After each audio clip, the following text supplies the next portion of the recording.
Okay, it's time for the satin stitch. We're going to be doing the satin stitch over these letters. So the satin stitch, you can make, these are like long stitches, and they can be as long or as short as the design over top of which you're stitching. So right now I'm making single stitches because the design is only single stitches. You're always going at a 45-degree angle is the important thing. If you go like willy-nilly, just going over canvas intersections, I think that's technically still a satin stitch, but typically in needlepoint, when you have a satin stitch, you are going just straight across at a 45-degree angle, straight across the canvas intersections. Now, these letters are, well, actually, hang on a second. Let me just, I'm gonna actually change that. Just to demonstrate, I wasn't very thoughtful about it because I was chattering. So with the satin stitch, you go as far across as you can.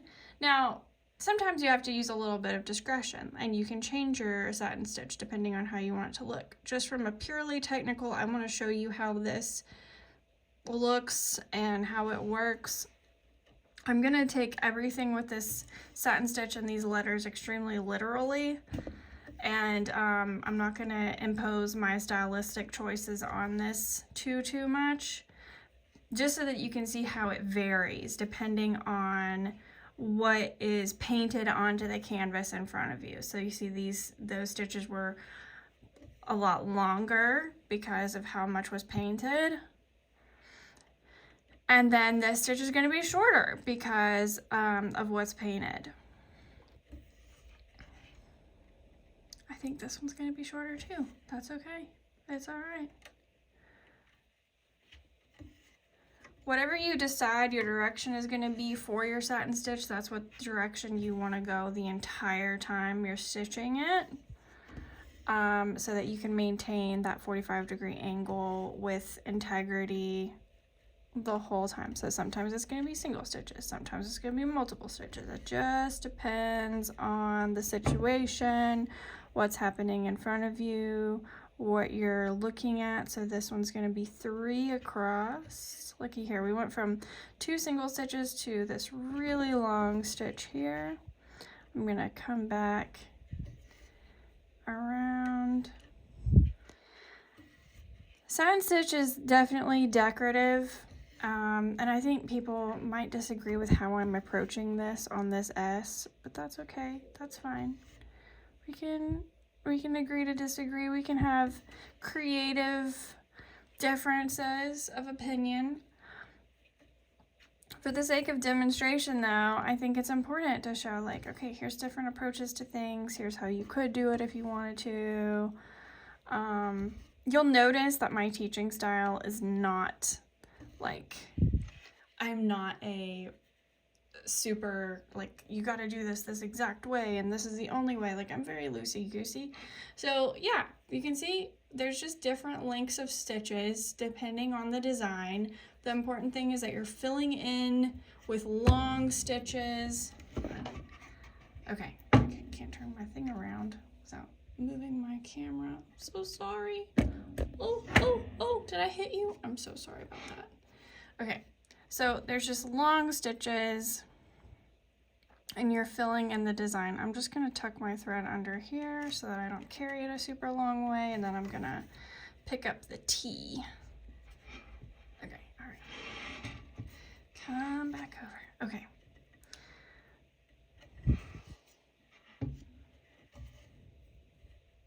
I like doing the satin stitch for letters like these because it kind of it makes the letters look bold. But satin stitch can be used for all kinds of things, just depending on, if you're reading from a stitch guide or you're just making artistic choices onto your canvas. You can have a lot of good, fun uses for the satin stitch. And it's not always going to be 2 stitches across. It could be 3, 4, 5, 6, 7 stitches across. I will say that, like, depending on what you're stitching, look at that, that's 4 stitches across. Incredible. depending on what you're stitching and what it's going to be used for, you do want to be mindful of end use and just how durable some things are going to be. I would say with these long stitches, they might have a greater tendency to snag if you're doing something for a pillow or something like that. So I think going over 2 stitches is totally fine for a pillow. But if you're starting to get like super long stitches, yeah, I don't know, you just kind of want to be thoughtful of what it is that you're doing and how it is all going to work together. So, but that's true for any stitch, for any project, for any occasion. Okay, so that's how that works. And you can see, like, if the background here were filled in with just tent stitches and then you have these long stitches making up the letters, like, it would look really interesting.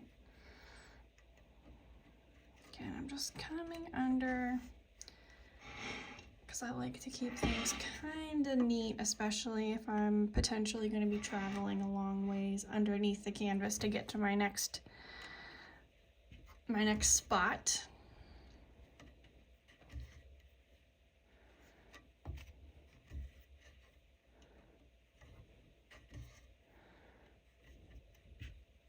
Satin stitch is a common stitch and just regular embroidery too, to kind of fill in larger spaces and make things look really smooth. So it has a lot of different applications. I like the effect in needlepoint though, just depending on what it is that you're doing, whether it's letters or filling in flowers or other decorative elements. I think it has many applications that are very useful and fun and interesting.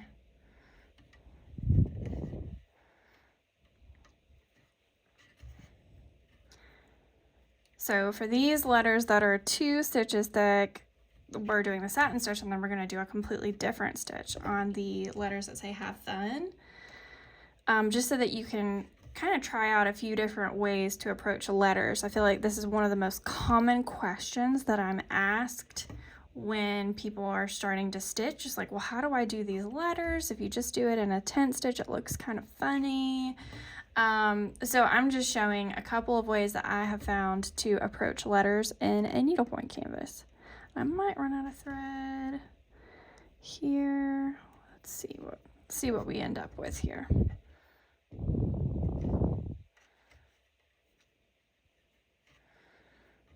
Now, if you get comfortable with the satin stitch and you want to make different choices about, okay, I want to do this particular stitch go across 2 and then pick it up with 2 so that it kind of goes across and it's not just a long stitch, that's totally fine.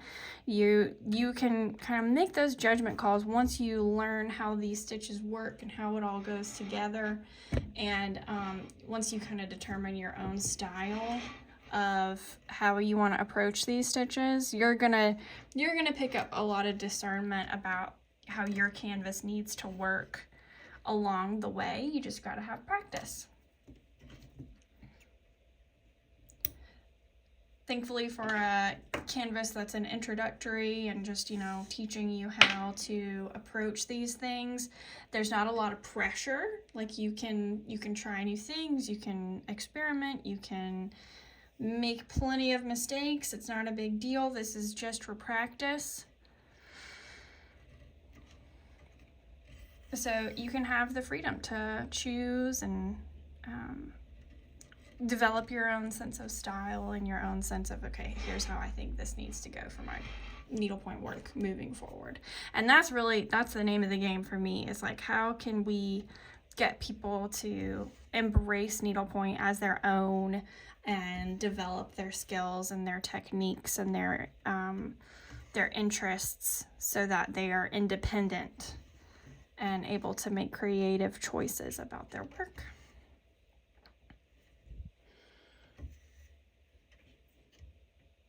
All right, I'm gonna finish up these last 2 letters, and I went the wrong way again. Again, I like to travel going underneath my work sometimes, just so that stuff doesn't get hung up. Traveling's totally fine, I don't think anyone needs to criticize anyone else's stitching if they like to travel a lot as they stitch. That's totally okay. My general rule of thumb that I like to do is I don't like to travel if it's more than an inch away from what I'm working on. And traveling, of course, is just the thread coming up under the canvas, so that if you work on one element, then you can, you know, move on to the next element of that same color. Sometimes I just really like to anchor and pick it up again. Sometimes I like to travel. It depends on how far away it is. It depends on how lazy I feel. It depends on the vibes. Like, it just varies. Like, there's no hard and fast rule, but there's also no needlepoint police that are gonna come after you if you don't do it exactly right.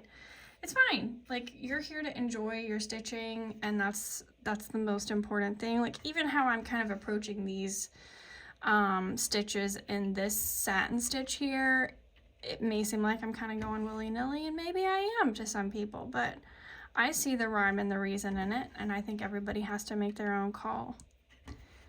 I think the point that I'm trying to emphasize, and I might be beating a dead horse here, or preaching to the choir, whichever metaphor suits your fancy, is that, like, needlepoint is such an individualized hobby and such an individualized experience, and everybody needs to feel empowered to express themselves in the way that's best for them as individuals. That is the single most important thing, and that is my goal. This is a hobby. This is not like surgery. This isn't life or death. This isn't going to affect anyone but yourself. I want you to be skilled at stitching so that you can, you know, feel like you can do right by the art. But it's not a big deal. It's not the end of the world.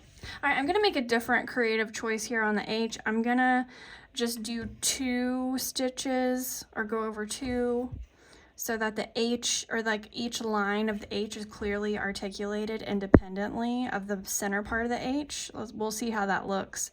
And that way you can kind of see what I mean about, like, okay, here's the creative call that I'm making using the satin stitch, like not taking it super, super literally. I took it really literally earlier on in these letters, but you can make different choices. You can be kind of creative within the same stitch. And ultimately, you're the one that gets to decide. It's your project. So I'm gonna come here, do this middle part. And again, this middle part is gonna be independent of the 2 sides of the H. So you can really have fun with it. You can try new things. You can experiment. You can do whatever you want. It's your work. Okay, and now I'm going to come on the bottom and see how it all looks together. So you could do this for the T's. You could do this, you know, depending on how you want to approach your S's or your C's or whatever. You can make these choices in your work too. Just kind of say, all right, I'm going to break this apart into different sections of satin stitch so that it looks more defined.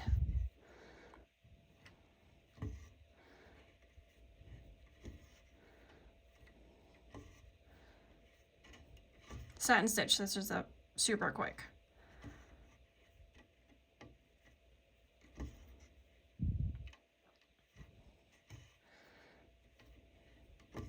Looky there.